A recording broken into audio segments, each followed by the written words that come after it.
ആദ്യ മത്സരത്തിൽ മെക്സിക്കോയ്ക്കായി ഗോൾ നേടിയ റൗൾ ഹിമനസിന്റെ ജീവിതം ഒരു പാഠമാണ്. മരണത്തെ അതിജീവിച്ച് ജീവിതവും കരിയറും തിരിച്ചുപിടിച്ച കഥ. മെക്സിക്കോയ്ക്കായി കന്നി ലോകകപ്പ് ഗോൾ നേടിയാണ് ഹിമനസ് ഇന്ന് കളം വിട്ടത്. കാലത്തിന് അങ്ങനെ ഒരു പ്രത്യേകതയുണ്ട്. ഉണങ്ങാത്ത മുറിവുകളിലെന്ന് കാലം തെളിയിക്കും. ഇന്ന് മെക്സിക്കോയും ദക്ഷിണാഫ്രിക്കയും ഏറ്റുമുട്ടിയപ്പോൾ മൈതാനം സാക്ഷ്യം വഹിച്ചതും വൈകാരികമായ നിമിഷങ്ങൾക്കാണ്.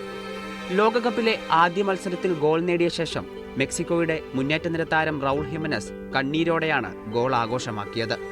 ആ കണ്ണീരിന് പിന്നിൽ ഒരു പോരാട്ടത്തിന്റെ കഥയുണ്ട്.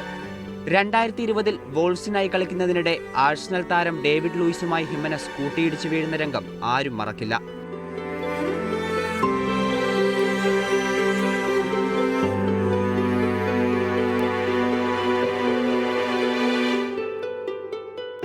തലയോട്ടിക്കേറ്റ ഗുരുതര പരിക്ക് അദ്ദേഹത്തിന്റെ കരിയറിനെയും ജീവിതത്തെയും ഒരു നിമിഷം കൊണ്ട് നിശ്ചലമാക്കി.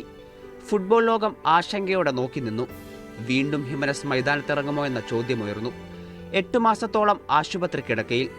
നീണ്ട ഇടവേളയ്ക്ക് ശേഷം ഹെഡ് ബാൻഡുമണിഞ്ഞ് കളിക്കളത്തിലേക്ക്. പരിക്കിന് ശേഷം ഹിമനസ് നേടിയ ഓരോ ഗോളും ആരാധകർ ആവേശത്തോടെ സ്വീകരിച്ചു. ക്ലബ് ഫുട്ബോളിൽ നിറഞ്ഞു നിൽക്കുമ്പോഴും മെക്സിക്കോയ്ക്കായി തിളങ്ങുന്നില്ല എന്ന വിമർശനവും അദ്ദേഹത്തെ തേടിയെത്തി. 3 ലോകകപ്പുകളിൽ പന്ത് തട്ടിയിട്ടും മെക്സിക്കോയ്ക്കായി ഗോൾ നേടാൻ ഹിമനസിന് കഴിഞ്ഞിരുന്നില്ല. ഇക്കുറി ലോകകപ്പ് ടീമിൽ ഇടം നേടുമ്പോഴും 35-കാരനെ വിവാദങ്ങൾ വേട്ടയാടി. എന്നാൽ ആദ്യ മത്സരത്തിൽ തന്റെ കന്നി ലോകകപ്പ് ഗോളോടെ ഹിമനസ് വിമർശകർക്ക് മറുപടി നൽകി.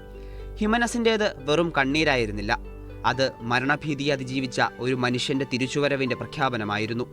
ഒരിക്കൽ നിശബ്ദമായിരുന്ന സ്റ്റേഡിയങ്ങൾ വീണ്ടും അദ്ദേഹത്തിന്റെ പേര് ആർപ്പ് വിളിച്ചു. അതൊരു താരത്തിന്റെ വിജയം മാത്രമായിരുന്നില്ല, മനസ്സിന്റെ ശക്തിയും പ്രതീക്ഷയും ഒരിക്കലും കൈവിടരുതെന്ന സന്ദേശവും കൂടിയാണ്. ഹരിഗോവിന്ദസ്, വേൾഡ് കപ്പ് ഡെസ്ക്, മീഡിയ 1.